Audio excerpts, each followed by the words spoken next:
Hello, my lovely students. Here's kind of how it's going to work. You will be turning in the first paragraph Monday, March 30th. For those of you that have already turned it in, that's fine.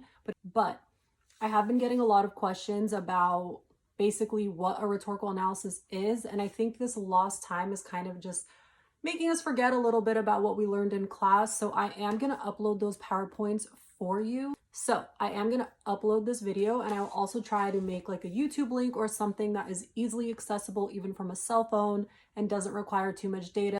We've talked about rhetorical analysis, and really the idea behind it is kind of these 6 steps that I've put on this board, and I'm going to go through them one by one with you.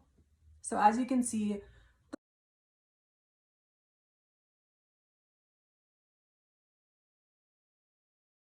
one is finding an argumentative text. What is an argumentative text? Well, an argumentative text is any text. That could be a speech, it could be a picture, it can be a photograph, it can be a novel, it can be a poem, it can be a song.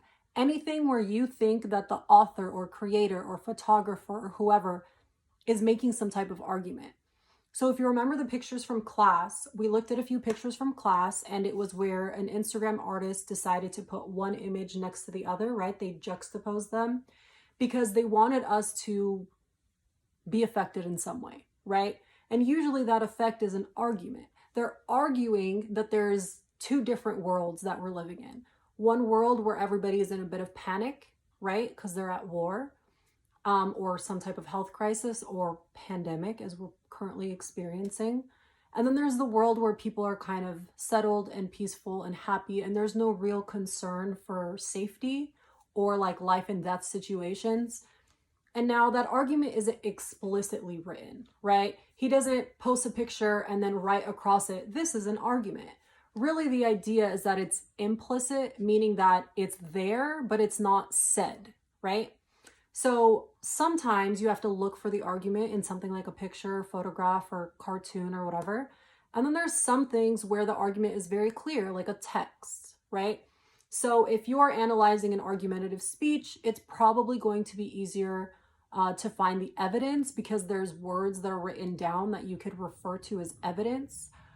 If you are using a photograph, obviously it's up to your interpretation. You can interpret an argument and somebody else might not interpret an argument. So always remember that it is subjective, meaning if you can justify the argument, then I'll accept that. But if I can't see an argument and you can't find an argument and there's no real justification for it, then that's where you're probably going to run into a little bit of trouble. So let's try to keep it something that can be justified or at least explained with evidence.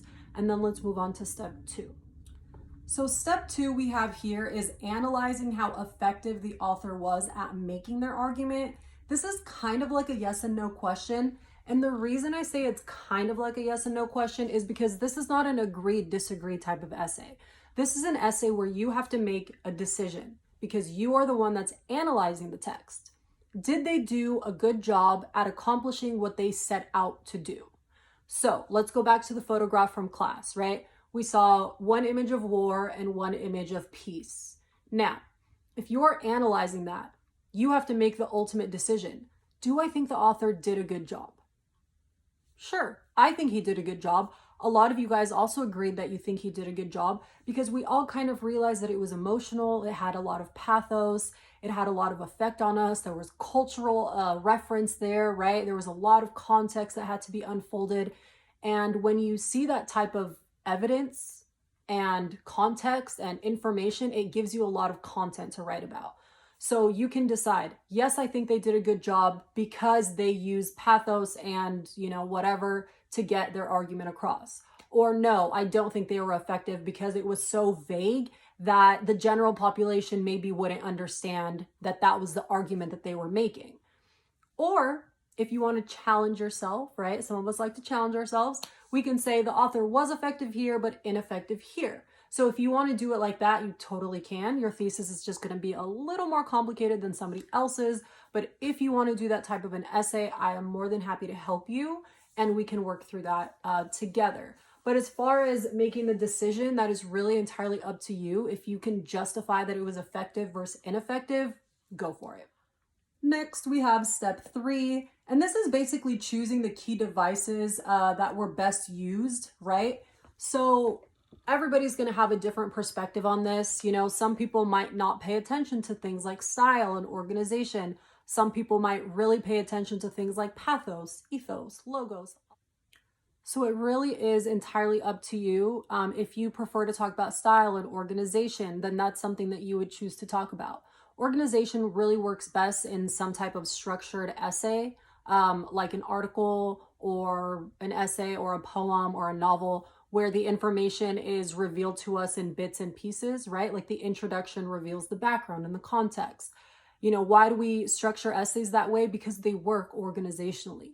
We have context and background to get us kind of interested in the subject. We get caught up with, you know, what the reader knows. Then we have the thesis statement that kind of tells us what the essay is going to be about. Then we work into our body paragraphs. That's where our evidence comes in. And then we conclude. The reason that this structure works is because it makes sense to most people. You expect a beginning, a middle, and an end. So sometimes authors, you know, have stylistic freedom where they choose to start with the end, or they don't have their thesis until the end of the essay.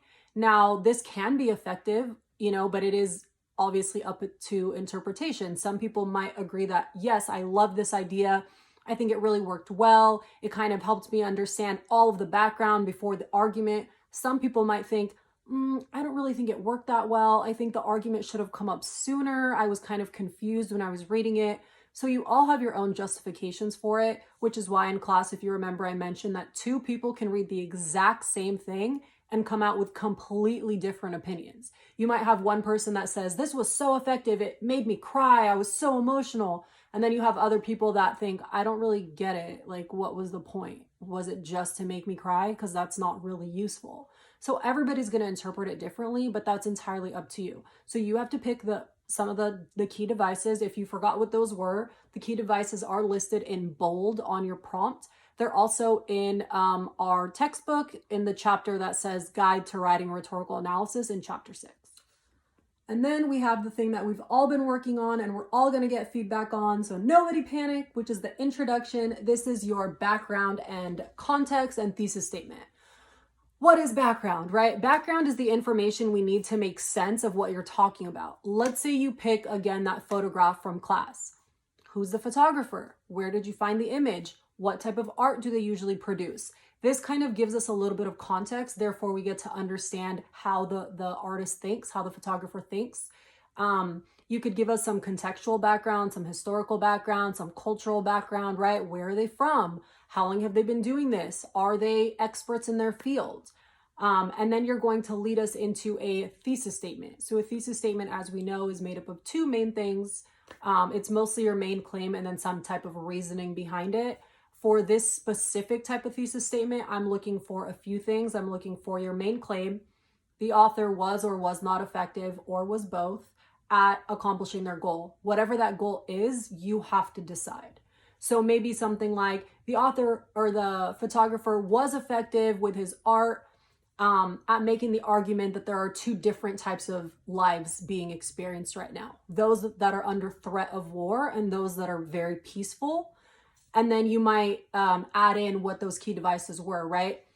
Again, the author or the photographer was effective at getting their argument across that, you know, two worlds exist because they used pathos and organization, right? Organization, they put one image next to another image. And then that would be your thesis statement. Refer to the PowerPoint though, because that's going to have the most detail in it. And then we would work our way down into the body paragraphs. We haven't gotten to this part yet, but I do kind of just want to give you a little bit of background because I know some students just want to do their homework. They kind of just want to get it out of the way. And then we have some people that want a little bit more help and kind of revision along the way. And I'm going to give you that feedback. Do not worry. And I will get it to you for those of you that already turned it in. If you want me to, I will. If you feel like you all are going to resubmit it, maybe leave me a little note in the comment section that says, I'm actually going to resubmit this. That way I don't give you feedback on that form and you can hold on to it until then. So then we have our bodies. The body is made up of evidence and support. What is evidence? Well, evidence again is my favorite word in the world. Context, context, context. I love the word context because I think it just really clarifies a lot of points for the reader. It helps them understand what you're talking about, why you're talking about it, who did what, where did this thing happen. This is really what's going to help your reader understand without having to have seen or read or watched or listened to the thing you're talking about. So imagine how many students I have, right? Dozens and dozens of students, almost 200 students a semester. We read the essay. I can't realistically read every single book and article and poem and speech and essay that you refer to. So what I expect from you is a few things. Citations. This tells me that the information is coming from a real source, right? Context. This helps me understand who said what. And then the evidence itself. This evidence can, if it's a photograph, maybe you include the photograph within the essay itself. You can either do it as like an index at the end. You could do it within, right? You can embed it within the essay. Just remember that doesn't count as part of your page count. And then you could also link it. I mean, there are so many ways to do it, especially because you're turning it in online now. If it's like a video, link me the video. That way I have access to it and maybe I can just briefly take a look at it for a second. And so the idea is to give us that context that we need, that evidence that we need, that's going to help us understand why you have the view that you have. I think the artist was effective. Okay, well, why?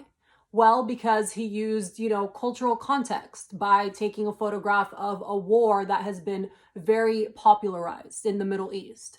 Or, he takes an image from the news, or he, draws a character of, some government official that we all recognize. Or maybe she writes an article arguing that, education should be free now more than ever. And then you have the ability to explain to us why that person did that. Argument. How did they do that?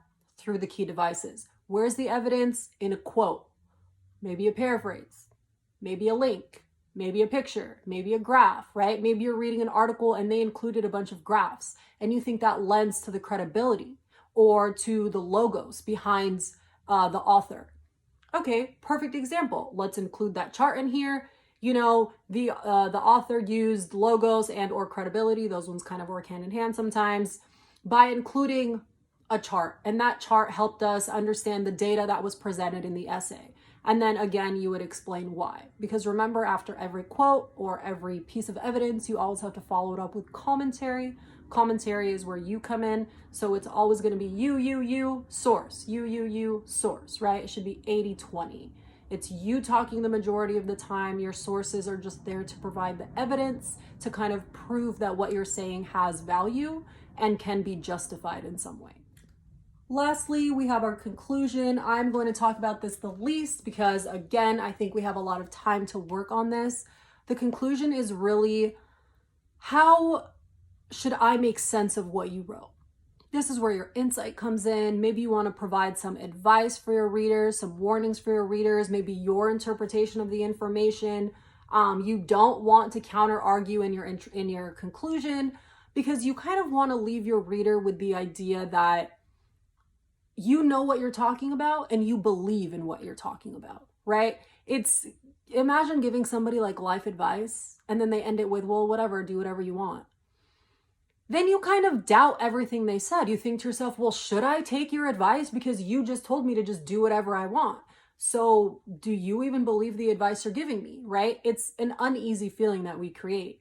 Now, it might not be that dramatic when it comes to writing, but it does offer your reader a little bit of trust, right? I trust you because you trust you.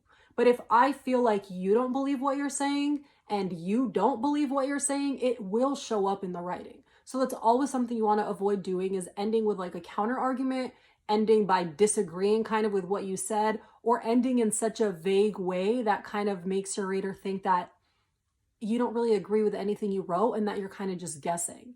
You want to be assertive, right? Don't be passive, like, oh, I kind of guess that this is kind of what they meant. We don't want to do that, right? We don't want to be aggressive, like the author's stupid, right? We don't want to do that. We want to be assertive. The author was effective because they used A, B, and C.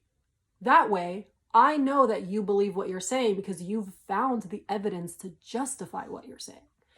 So that is really, it wraps it up, right? We have our intro, we have our thesis, we have our body with our evidence, and then we end in our conclusion.